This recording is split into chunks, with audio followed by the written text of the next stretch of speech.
जनवरी की ठंडी रात। समय था रात के 11:15 बजे। महाराष्ट्र के एक छोटे से कस्बे भोरघाट के पास एक पुराना बस स्टैंड, जहां दिन में भी लोग ज्यादा रुकना पसंद नहीं करते। आज वहां सिर्फ एक ही इंसान खड़ा था, आरव। यार, इतनी रात हो गई, कोई बस क्यों नहीं आ रही? फोन भी नेटवर्क नहीं पकड़ रहा। आरव मुंबई से अपने गांव आया था, लेकिन एक जरूरी काम के कारण उसे वापस उसी रात निकलना पड़ा। उसने सोचा अब कोई ना कोई बस तो मिल ही जाएगी, लेकिन उसे क्या पता था, आज उसे जो बस मिलेगी वो उसे मंजिल तक नहीं बल्कि एक अंतहीन सफर पर ले जाएगी। ठंडी हवा चल रही थी, पेड़ों की शाखाएं ऐसे हिल रही थीं जैसे कोई फुसफुसा रहा हो। तभी दूर से एक पुरानी बस की हेडलाइट्स दिखाई दीं। चलो, आखिर बस आ ही गई। बस धीरे धीरे उसके सामने आकर रुकी, लेकिन अजीब बात यह थी कि बस पर कोई नंबर नहीं था, ना ही कोई रूट लिखा था। भाई, ये बस मुंबई जाएगी? जाएगी, लेकिन जहां जाना है वहां पहुंचने की हिम्मत है? अरे भाई, बस मुंबई पहुंचा दो, बाकी सब ठीक है। आरव बस में बैठ गया। बस के अंदर सिर्फ 3-4 यात्री बैठे थे, लेकिन कोई किसी से बात नहीं कर रहा था। इतना सन्नाटा, जैसे कोई जिंदा ही नहीं है। आरव को महसूस हुआ कि कोई उसे घूर रहा है। ने देखा, एक लड़की सफेद कपड़ों में सीधे उसकी तरफ देख रही थी। पहली बार चढ़े हो? हाँ, क्यों? तो उतर नहीं पाओगे। आरव हंसने की कोशिश करता है, लेकिन उसके चेहरे पर डर साफ दिख रहा था। मतलब? ये बस किसी शहर में नहीं जाती। ये बस उन लोगों को लेकर चलती है जो कभी अपनी मंजिल तक नहीं पहुंचे। आरव के हाथ ठंडे पड़ने लगे।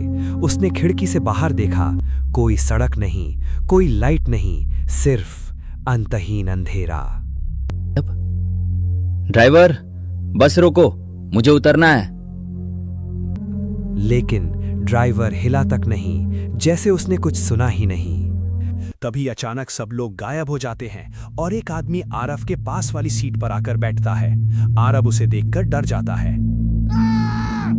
चिल्लाने से कुछ नहीं होगा, हम सब ने कोशिश की थी। तुम लोग कौन हो? हम वो हैं जो इस बस में चढ़े और फिर कभी नहीं उतरे। तभी वो आदमी गायब हो गया। आरव उठा और पीछे देखने लगा, लेकिन बस में बैठे सारे लोग गायब, सिर्फ वो अकेला था उस बस में। तभी अचानक किसी ने अपना हाथ आरव के कंधे पर रखा। आरव डर गया। जैसे ही वो पीछे मुड़ा, उसने देखा वही बूढ़ा आदमी वहां था। आरव डर गया। ये सब क्या है? हर 10 साल में ये बस एक नया यात्री चुनती है। क्यों? क्योंकि कोई एक यहां से बाहर जा सकता है। आरव की आंखों में उम्मीद की चमक आई। क्यों, तो मैं जा सकता हूं। हाँ, लेकिन किसी एक को अपनी जगह छोड़नी होगी। बस अचानक झटका खाती है और रुक जाती है। बाहर एक बस स्टॉप, और वहां खड़ा है एक नया लड़का, बिल्कुल वैसा ही जैसे कुछ देर पहले आरव था। ये तो मैं था।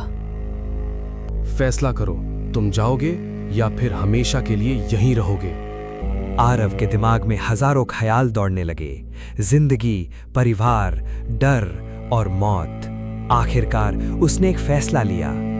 मैं जाना चाहता हूं। बस के सभी यात्री एक साथ उसकी तरफ देखने लगे, और फिर पीछे बैठा जला हुआ आदमी खड़ा हो गया। आज मेरी मुक्ति होगी।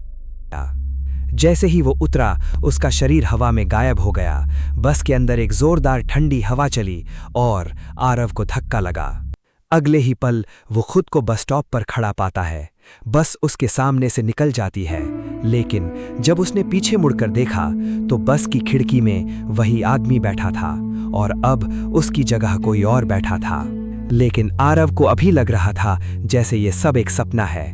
उसे अभी भरोसा नहीं हो रहा है कि वो बच गया है। आरव उस बस को बस देखता रहता है।